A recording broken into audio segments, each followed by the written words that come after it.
This is Business Class on Your Money. Hi, I'm James Wilkinson and welcome to Business Class. Today's show is coming to you from London. Coming up on tonight's show, we'll go inside the National Gallery. We'll talk hotels with IHG CEO Keith Barr and much more. But first, here's this week's travel news. In travel news this week, the Carlisle Hotel has opened its doors in Brisbane. The new 175-room boutique hotel from TFE Hotels is located in the heart of the James Street precinct, and it features a lobby bar, a Greek restaurant and a pool deck with cabanas. The pool deck is also home to a spa and a technologically advanced gym. The hotel is also home to some of Australia's most sought-after fashion labels, including Dion Lee, Basique, Beck & Bridge and Love Stories. The hotel's 175 designer guest rooms include 9 suites and 2 premier suites. Each has been designed with the ultimate guest experience in mind, with an individual balcony, Bluetooth soundbar, motorised blackout blinds, 55-inch flat-screen televisions and complimentary new release movies.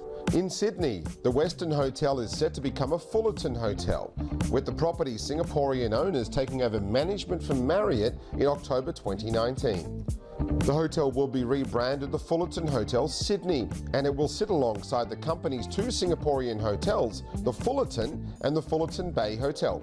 The hotels have a lot in common, as like Sydney, the Fullerton Hotel Singapore's building was previously home to the country's General Post Office. In aviation news, Singapore Airlines has launched the world's longest commercial flight between Singapore and New York. Operated by the all-new Airbus A350-900 ULR, the 18-hour route from Singapore to New Jersey's Newark Airport will initially be served 3 times weekly, departing Singapore on Monday, Thursday and Saturday. Daily operations will commence on October 18, after an additional A350-900 ULR aircraft enters service. Singapore Airlines is the world's first customer for the new A350-900 ULR, with 7 firm orders with Airbus. The aircraft are configured in a 2-class layout, with 67 business class seats and 94 premium economy class seats. The aircraft will also be used for new non-stop flights between Singapore and Los Angeles, which are set to be launched on November 2. Still on aviation, and Etihad Airways has named Sydney and Melbourne as the next airports in the global rollout of new lounge brand The House, recently launched by the airline in partnership with No. 1 Lounges. Eligible customers of Etihad Airways and those of its partner airline Virgin Australia travelling through Sydney will be able to experience The House from Tuesday, October 23, while the new upgraded lounge experience will open for customers departing Melbourne on Saturday, October 27. Complimentary entry will continue to be offered to Etihad Airways business class and first class customers and those travelling in the Residence. Gold and Platinum members of the airline's Etihad Guest Frequent Flyer program and business class and first class travellers ticketed on codeshare partner services operated by Etihad will also be eligible for access. The airline will also offer paid access to The House for its economy class travellers. Virgin Australia has also revealed it's adding new lounges in New Zealand. Lounges will be added in Auckland, Christchurch, Queenstown and Wellington, welcoming guests travelling on international flights operated by Virgin Australia. Still on lounges, and British Airways has officially opened the doors to a luxurious new first-class lounge at New York's JFK Terminal 7. The lounge is open to gold card holders and customers travelling in the airline's first-class cabin. At 60% larger than its predecessor, the lounge has been designed with thoughtfully tailored zones. A new wine room forms the centerpiece, boasting an enigmatic dispenser, which enables customers to enjoy wines at exactly the right temperature that have been oxidized to the correct level. Other features include an opulent first bar with a wide range of premium beverages and a quiet work area. Customers can also dine in the airline's upgraded dining room before they fly to maximize rest on the flight to London. When it comes to travel, Trafalgar has been showing tourists the world for decades, and it's only now the company believes it's entering the golden age of travel. Jana Frawley from Escape recently spoke to Gavin Tolman, a man passionate about travel, and found out why now is such an important time for the industry.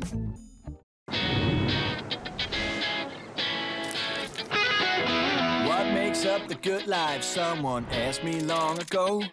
Is it money or fame that classifies? I said politely no. It ain't no. Gavin, there's a great deal of talk at the moment about this being the golden age of travel.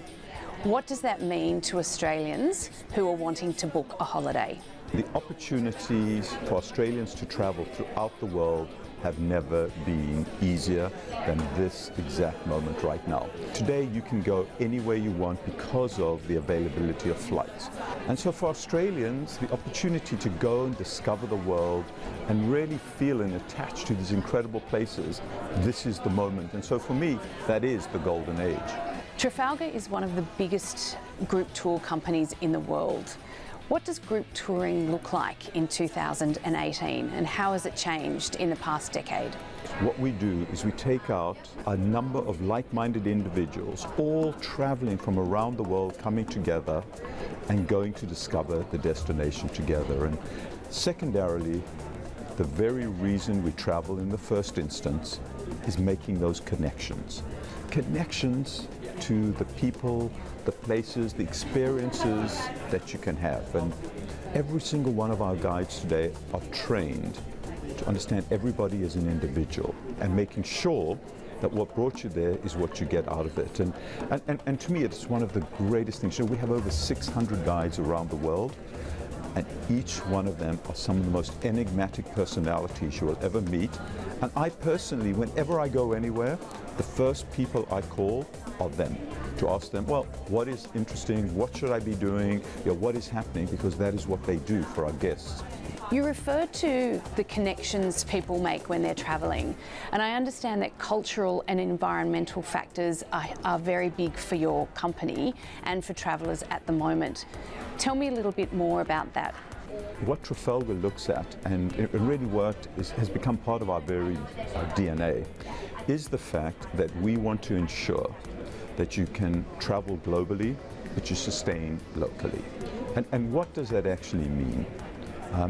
It's a few key criteria. It's first of all, it's when you go to the places that you visit, it's making sure, first of all, you actually contribute to the places you're going. It's not going to the homogenized things, it's actually working with locals. So it is through travel you help sustain them. It's not only the places, but it's also the planet itself. And when we think of the planet, it's making sure you tread correctly. It's being respectful. We have taken like single-use plastics out of everything our brand does. The idea there being that we have got to make sure that we are a force for good in our travels all the time. And so for me, for the people, if they actually get a benefit from you coming into the community, they will welcome tourism, and that is Trafalgar's great vision for the future. I understand that both professionally and personally, Africa holds a big place in your heart, and it's a big place on people's travel bucket lists. Tell me why it's so special and why you're so passionate about Africa.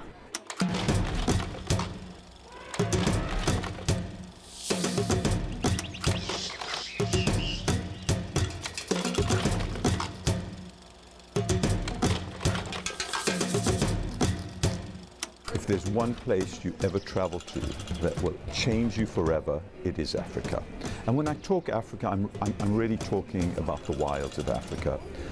It is getting into the bush. And there is something profoundly impactful to wake up to the sound of a roar of a lion, to see nature in its very raw form, where you have this perfect balance between all of the species in nature, and to go into a place where you no longer dominate, but you're part of the ecosystem itself. It is powerful and it's real, and for me, that's the reason I love Africa.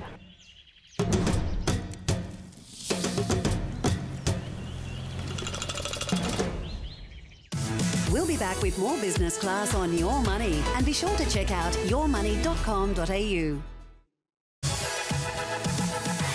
And now, more Business Class on Your Money. London's home to Intercontinental Hotels Group, and right now CEO Keith Barr is on a mission to grow the company around the world like nothing else. We sat down with him to talk brands, expansion and a lot more. Keith, thanks so much for your time today. It's a bit of an exciting time this week in Hong Kong for Regent, isn't it? Yeah, no, fantastic to be here in Hong Kong at the Intercontinental Hong Kong, which actually will be closing in 2020 and returning to the market in 2021 as the Regent, kind of the rebirth of an icon for the hotel industry.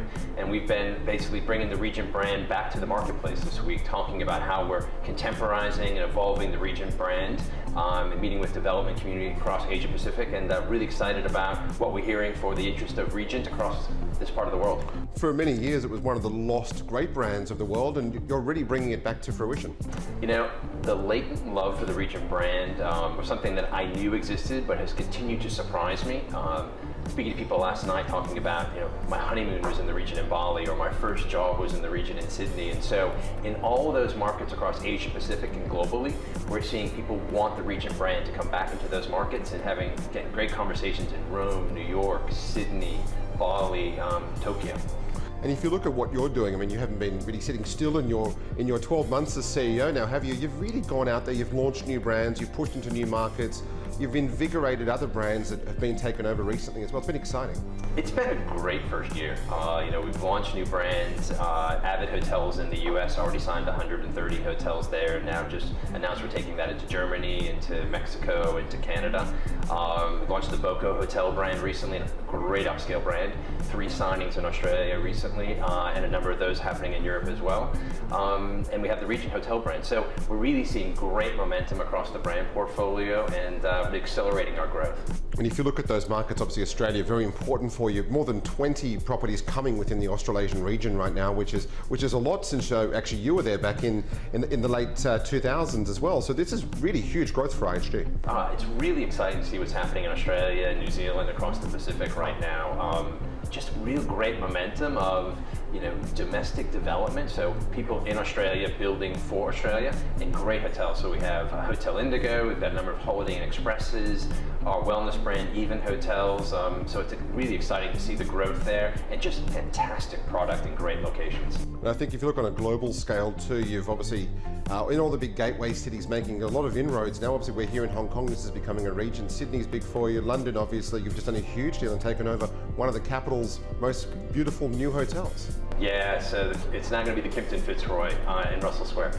Just a stunning hotel. I think the building was built in 1891, and we did that deal across the UK, picked up 12 incredible assets in Birmingham, Manchester, Edinburgh, London, and just great hotels.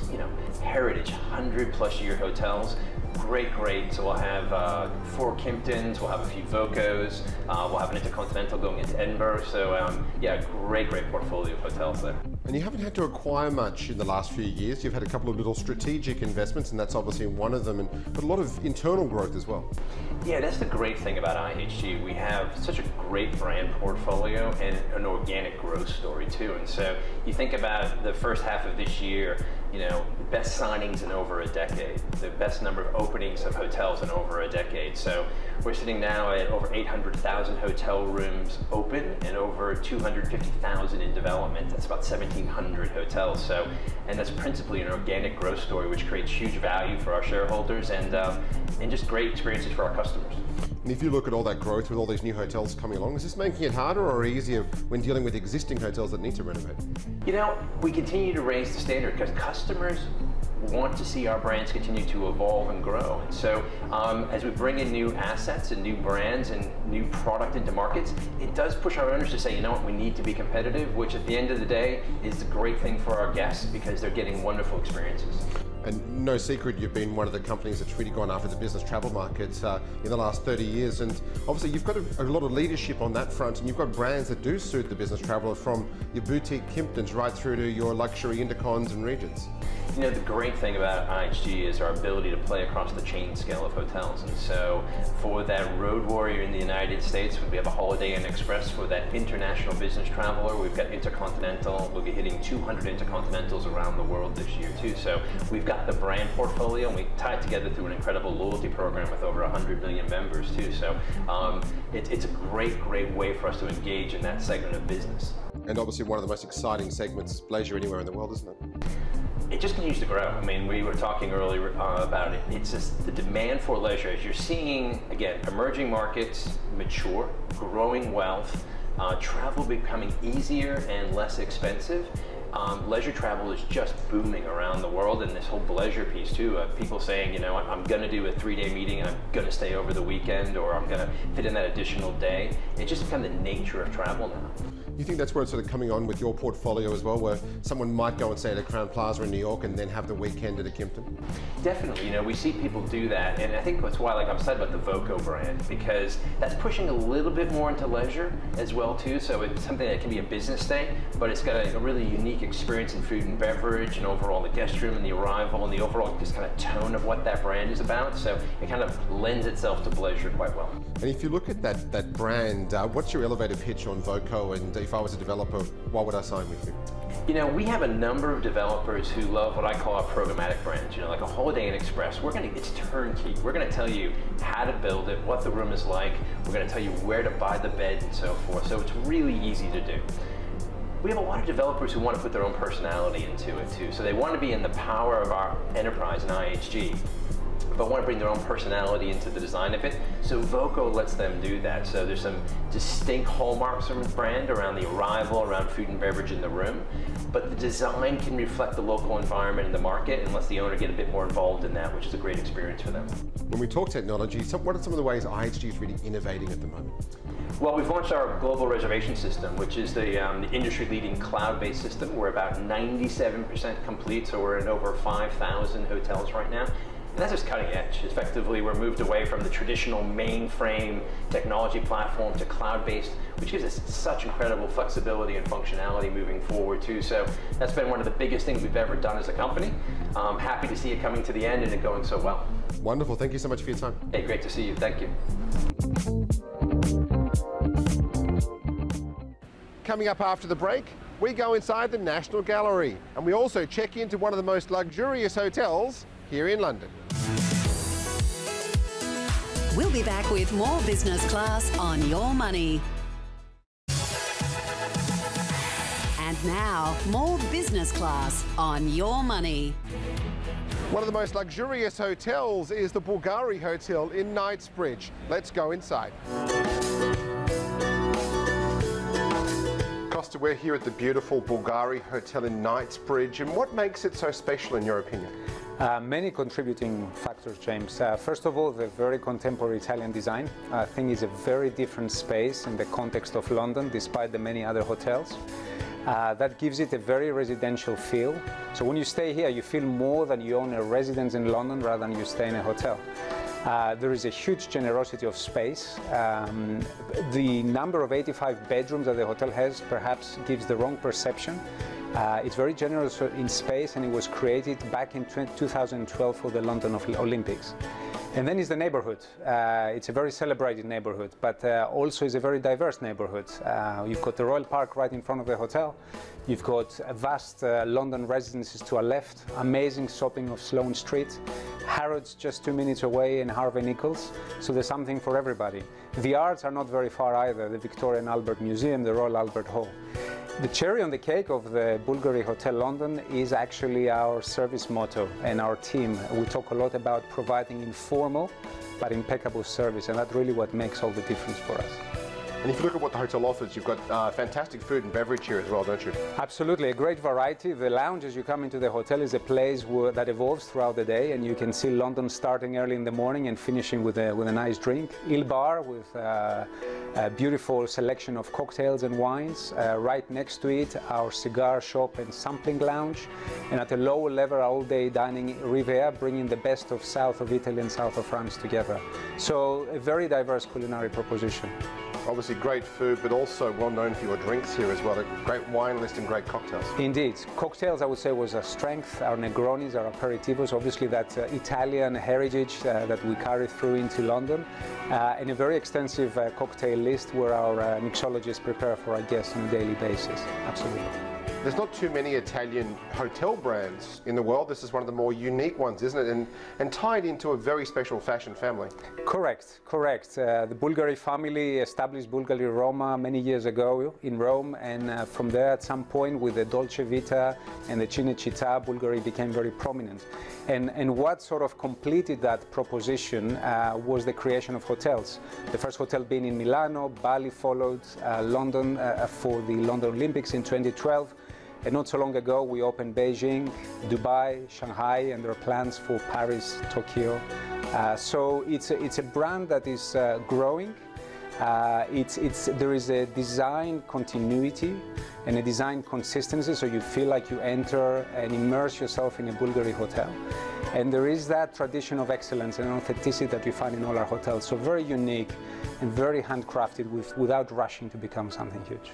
And obviously when the brand does grow, you want to be careful of that growth and not just put the brand anywhere. Of course, absolutely. Very carefully selected destinations. Again, all characterized by that design integrity, by the offering, by the consistency in the standards. So yeah, very proud to be part of it. We've seen a few fashion brands have hotel groups, and none as successful as this though. Is there something in the water that you want to tell us that has made this brand so good? Well, I think the DNA of the brand, the jewelry brand as it started, and the tradition of excellence and that craftsmanship, we have been able successfully to bring it into all of our hotels. I think that's very important. We're not rushing to expand. The brand is carefully selecting where it will go and where it will open. And I think the service motto above all, achieving that informal but impeccable style of service is unique. Informality enables us to be who we are. So we're looking for people to join us that have the personality to and the natural passion to work with our guests. And impeccable is a great challenge. It pushes us to be better every day in everything we do. So, and I think it may sound like a cliche, but it's very difficult to achieve, and I think that's the ingredient that we have absolutely got right throughout the world. And very convenient too. You're one of the closest luxury hotels to Heathrow as well. Yes, very much so. It's a joy to go to Heathrow, living the Bulgari Hotel, and of course we know it's a huge hub for London. So we're very close. It's a straight drive, a straight line. You don't even have to turn anywhere. It gets you from here to Heathrow in a very quick time, no matter what time of the day. One of the most popular attractions here in London's the National Gallery. Let's go inside now for an exclusive tour.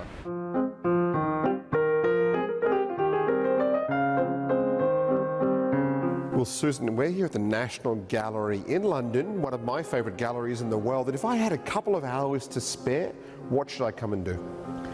Well, there's so much to see, and there are so many great works by artists here. You can start at the beginning of Western painting. You can see great works by Jan van Eyck, by the artists of the Renaissance like Raphael and Leonardo da Vinci, for example, his Virgin of the Rocks. And then you can move right up to the 20th century. We have works by Monet and Van Gogh, for example. So great Impressionists and Post-Impressionists and a lot in between. So many amazing permanent works here. You've got a few exhibitions on at the moment. What are the exhibitions you have on? We have an exhibition of works by Impressionist artists from the Courtauld Institute, which are some of the greatest Impressionist works by people like Manet, Monet, and Cézanne. And we also have an exhibition of some of the greatest artists of the Renaissance, Mantegna and Bellini. And then shortly we're having another Renaissance exhibition, works by Lorenzo Lotto, that people will be able to see. And then coming after that, we're opening an exhibition on Lance's Monarch of the Glen, one of the most famous paintings of an animal that was ever made. And then we've got an exhibition of work by a contemporary artist, Rachel McLean. So much going on, so much coming up. How do you choose some of these exhibitions that come through? Well, this is one of the busiest autumns that we've ever had, and we like to show the whole range of what we have here, but also sometimes things that we don't have in the collection, so works by artists, particularly artists working today who've responded to our collection. That's always good to have that kind of interaction as well, isn't it? And keeping things exciting. You want people to be able to come back, not just once every 2 or 3 years, you want them to come back almost every season. We want people to come back all the time because the collection's free, you can pop in every day, and our exhibition programme is constantly changing, so look out for what's coming up. What are some of the fun things you're doing from an educational standpoint? Are there tours that people can come and do, or that kind of thing? Every day we have guided tours of the collection, so people can join one of those and find out more about the gallery and the collection. Are there still pieces in here that you need to spend more time seeing? I mean, it's such a huge collection in here in the National Gallery. I think even those of us who are working here are always discovering new aspects of the collection. There's always something new to see and find out. Well, definitely, I'm going to come back in a couple of weeks as well and check out a bit more of it myself. And thank you so much for your time. It's a pleasure. Thank you. Thank you. Well, that's it from us in London. Thanks for watching, and see you next time on Business Class from Hong Kong.